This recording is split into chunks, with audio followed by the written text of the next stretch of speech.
Good afternoon, friends, and welcome to this press briefing on Prime Minister's forthcoming visit to Russia. We have with us Foreign Secretary Dr. S. Jaishankar and Mr. Shambhu Kumaran, Joint Secretary Eurasia. Foreign Secretary will give you the details of Prime Minister's program in Russia and our expectations from the visit, and then we can go into the Q&A. With that, the floor is yours.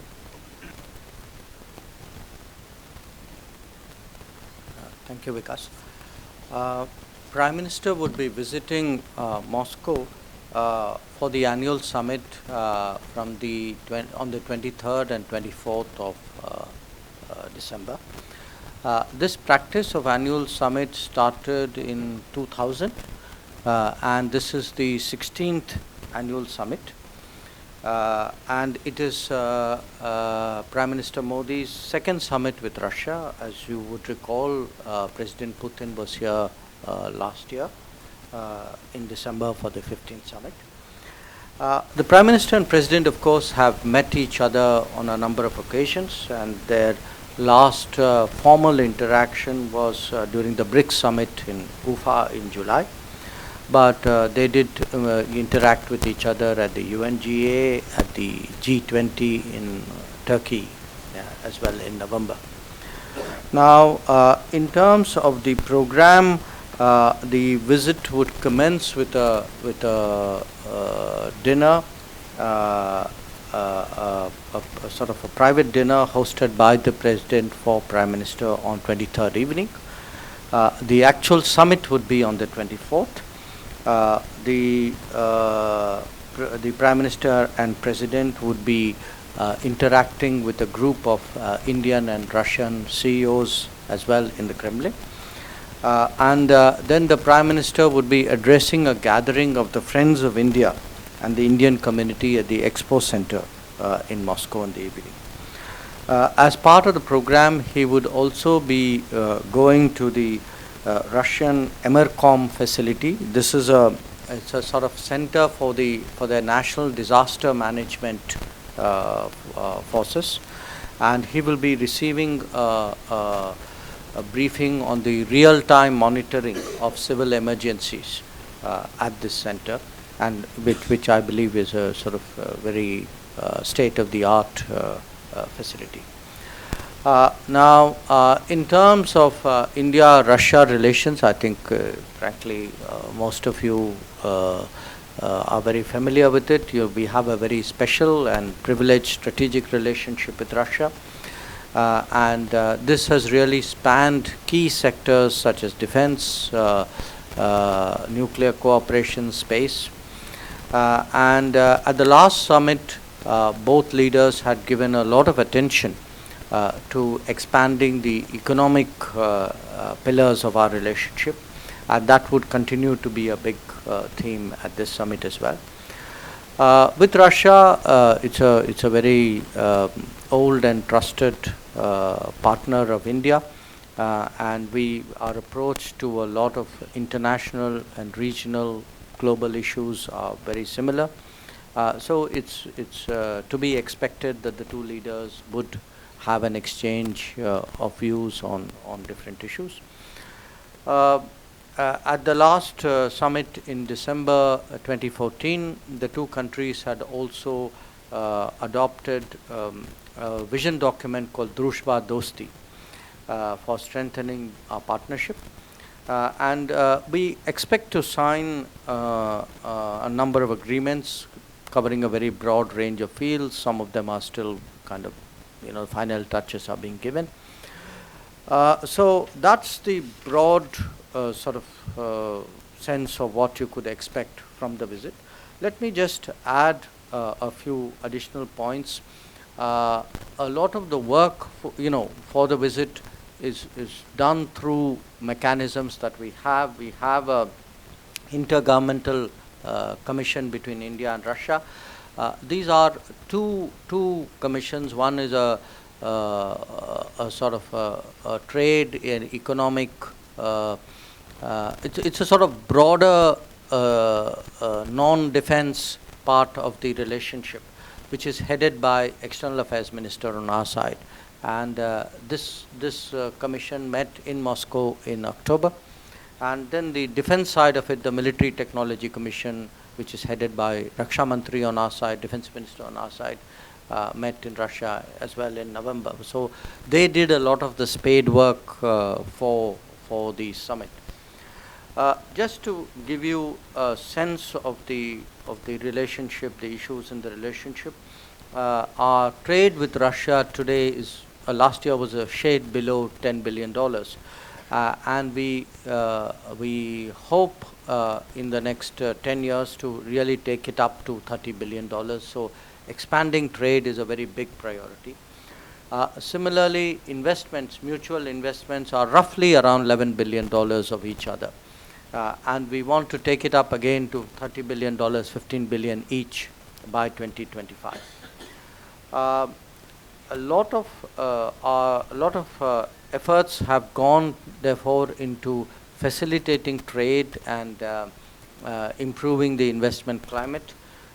So there have been discussions and understandings, for example, on the customs side, movement of goods. There was, if you recall, last year, initiative to exhibit and then promote the sale of diamonds, so that that's sort of got off the ground. Agro products are a big focus of sort of push from the Indian side, and we've had discussions with Russia on the Eurasian Economic Zone, the FTA with them. And the study for that has been completed on our side, and I think we are in the process of exchanging it with the Russians. On the nuclear, again, if you would recall, we have an understanding with Russia to build 12 nuclear power plants. That sort of work in progress. As you know, the first Kudankulam plant has been built, and it's kind of being connected to the grid, and the second one is at a very advanced stage, and then there are negotiations and discussions at various stages regarding the rest of them. Russia has been a very major military and strategic partner for India, so there will be a lot of discussions on that. And similarly, on the energy and natural resources side, oil, even coal to some extent is an area where we have a lot of interest in working with the Russians. Then traditionally, I would say actually historically, Russia has been a very important technology partner. So whether it is in supercomputing, whether it's in heavy engineering, on space side, particularly satellites, even when it comes to energy on the renewable side, these are all areas where we think that there is much that we can do with Russia. Of course, as a political and strategic partner, there will be political issues, state of the world, different issues that at this particular time are important, will come up for discussions. And finally, we have a very strong people-to-people relationship with Russia. I mean, it expresses itself in very different ways. So you will probably see some moves to encourage tourism, facilitate travel. So those are also areas that we'll be working on. So that's broadly the sort of the scene where Russia is concerned. This is sort of end of the year. Traditionally, the summits have happened in December, but certainly at the end of the year, this would be one of the most important engagements for us in this year. So it's a visit which the Prime Minister looks forward to with a lot of enthusiasm. Thank you. Yep, questions? Well, we have no questions. Sir, you talked about political relationship, but we have seen that last time when discussion on UNSC was going on, when we had put some timeline and wrote things, Russia was one of the countries who has told that you cannot make artificial deadlines. So it was one of the shockers felt in India that how can Russia speak like this. So how do you comment and how will you explain to us that what is the political relationship between us? Well, you see, where Russia is concerned, I think the Russian support for India joining the UN Security Council as a permanent member has not been in doubt for many years now. It's been stated at very high levels publicly, and I would say confidentially as well. So I don't think the issue is are they for India or not for India. There are countries where that question can be asked legitimately, but not with Russia. I think the question, the issue which we are discussing with the Russians is what is the optimal way of reaching that goal. Now, obviously, we have certain views on that, and they have certain views on that, and both of us have considerable experience in working with the UN system. Obviously, as a permanent member, there are a lot of areas where their experiences and their interests guide them. So this is very much a subject which we discuss with each other, and we discuss with each other as two countries who have great confidence and trust in each other. So we don't at all doubt the Russian commitment to see India as a permanent member. And I can tell you, even when External Affairs Minister was in Moscow, if you recall, I mean, it took up a considerable portion of the discussions with Foreign Minister Lavrov. I expect that this would be a continuing subject of discussion.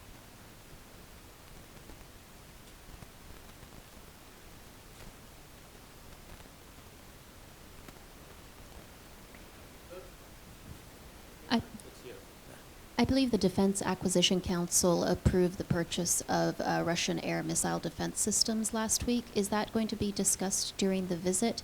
And will the Prime Minister be passing through Kabul on the way back? There will be discussions, obviously, when the Prime Minister and the President meet on our defense ties. We generally avoid predicting either discussions or possible outcomes, so I'm afraid you'll have to wait and see. Insofar as this briefing is concerned, it's about Prime Minister's visit to Russia.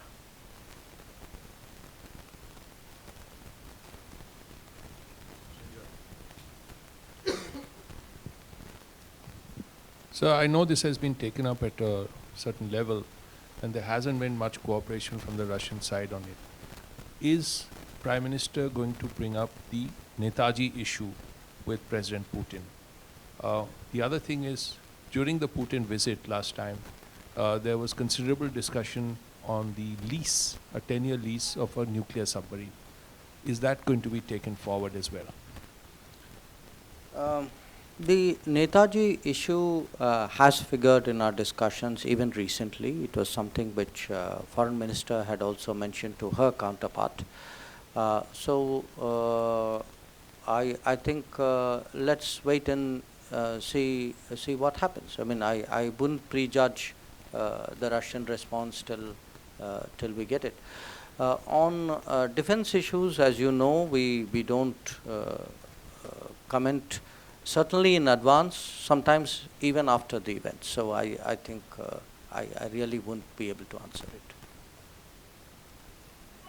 Nidhi? So I don't know if you're aware of this story about these Indian students who are being deported from the US, apparently because 2 universities have been blacklisted. Apparently the universities have told them that after the Paris attack, there's a greater security screening, but Air India has offloaded them. Is the MEA aware of this? Is it being taken up? This is not a Russia question, but yes, we are aware of it, and it's possible sometime during the day he might say something.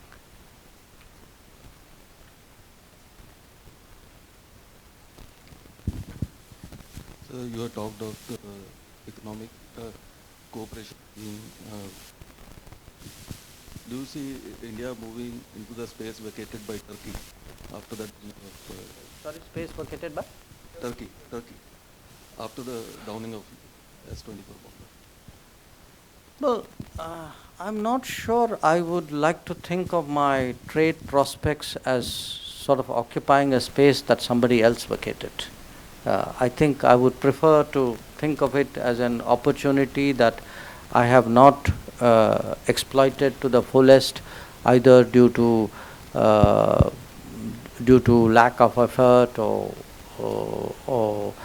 initiative on the part of either country. We do see Russia today as a market which offers great possibilities, and if you actually look at India's own basket, there are a number of areas where we traditionally were not exporting. So the possibilities are there, and I think particularly if we reach and implement stronger understandings, strong understandings on customs facilitation, and very consciously do more trade promotion work, I have every confidence that our trade with Russia will increase. I mean, certainly nobody on either side can be satisfied with a number of below $10 billion. Geeta Mohan. There's a lot of political discussions that is ongoing right now on Syria. I just wanted to know what India's stand would be with regards to Russia's military intervention on Syria. Well, first of all, my sense is that at a conceptual level, both the Russians and us agree that the Syrian issue needs to be resolved through political and diplomatic means, and through an intra-Syrian dialogue. So if you look at the broad approach to the issue, I think we are sort of on the same page.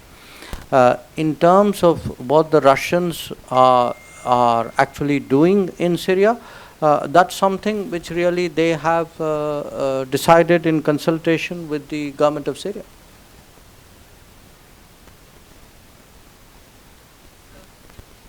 Get a mic. Is there an issue with the Ukrainian components of Russian systems that we've negotiated and are in the process of negotiating, namely for ships and helicopters, please? Well, I think sometimes we have had some problems like that, but we have good relations with Ukraine as well, and it's in everybody's interest that if there is a contract or there's a potential contract, that we all work together, because if we don't work together, it's not going to happen. So I think where such situations arise, we are reasonably confident that we have the ability to work with all parties concerned to address that. Kalul. Sir, in the last 1 year, a lot of things have changed in Russia-Pakistan relationship. We are being told that Pakistan fighter jets will have Russian engines. How will you address the space that Pakistan is gaining in Russia, especially in Russian strategic thinking? And also, please also address the Russia-Pakistan relationship in context of Afghanistan. So look, I'm not, I can't imagine that there's anybody in this room, I mean, maybe I'm wrong, who has, who doesn't have a good understanding of the history of our relationship with Russia, the breadth of our cooperation, the very unique facets of these ties. We do things with Russia, and Russia does things with us which we don't do with any other country. I mean, to me, even a sense of comparison that you see your question seems to imply, it sort of just doesn't make sense to me.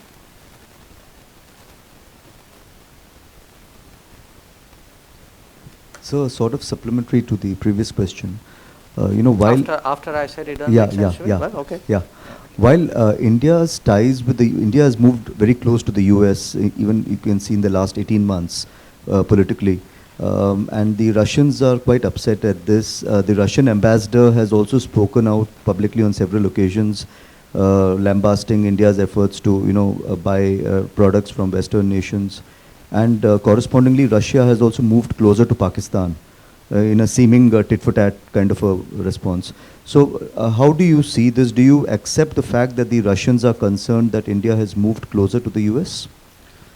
You see, no, first of all, I don't accept the fact that we have moved closer to one particular country on a sort of permanent basis.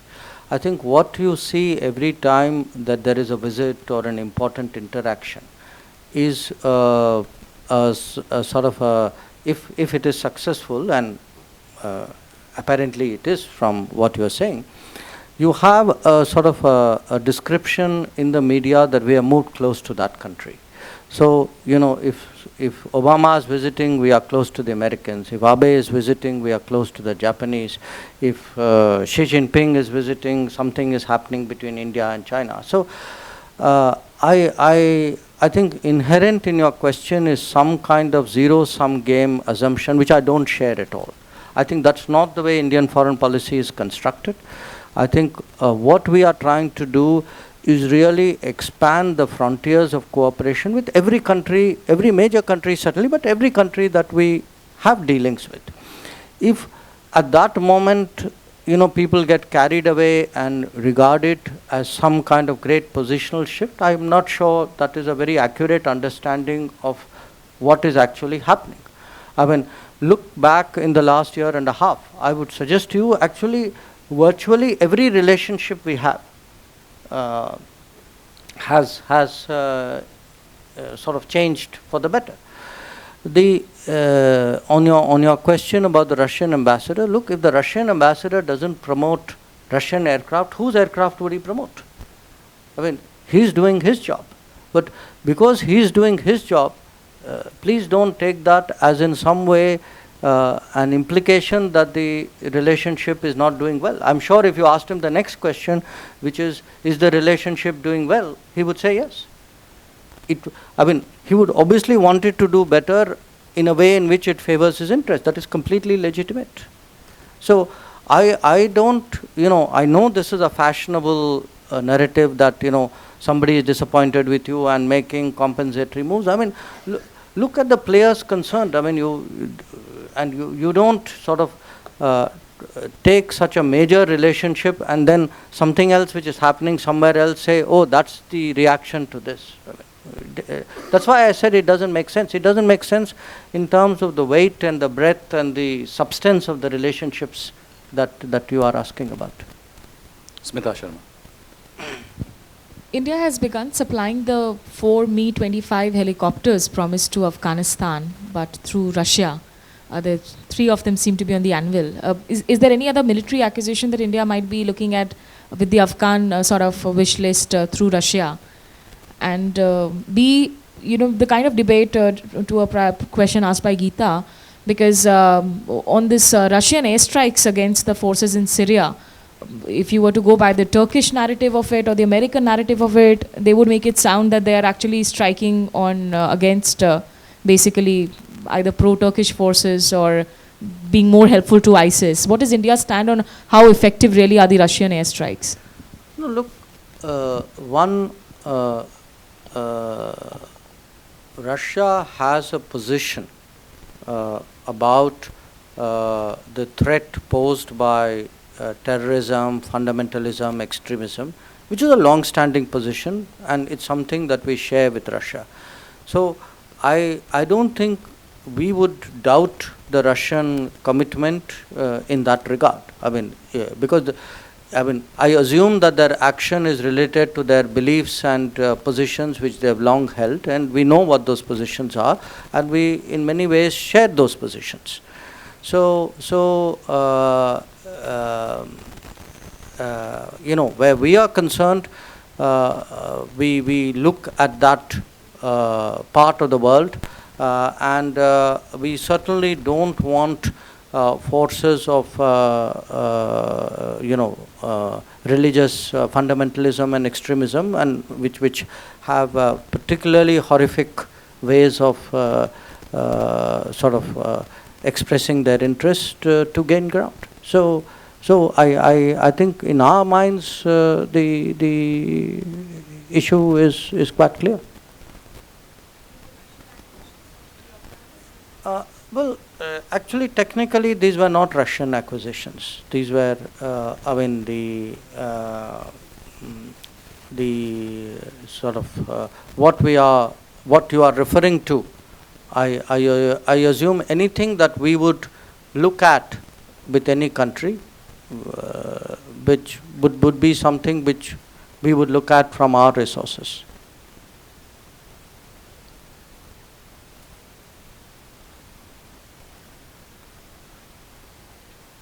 Sir, some reports suggest last month Russia took India and particularly Goa as a safe destination for Russian tourists.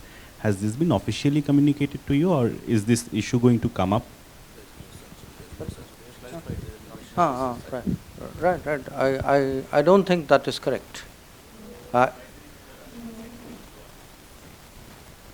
Russian Center in Goa. The Russian Center in Goa is a non-governmental institution that supports Russian tourists. The Russian embassy has put out a detailed press release disassociating themselves from that statement. Last question. Last two questions. Hi there. What do you hope to get from Russia in terms of nuclear energy cooperation, and specifically getting Russia to build more nuclear reactors in India? I can't be too specific because then I would have nothing to say after the visit. But I would draw your attention to the fact that we actually have a roadmap of nuclear cooperation that we've laid out, and we're sort of advancing along that roadmap. Vinita, last question. So, are we going to see some agreements on education or medical educations? Because long time there have been an issue with the medical degrees from Russia. So, is there going to be any movement forward on that?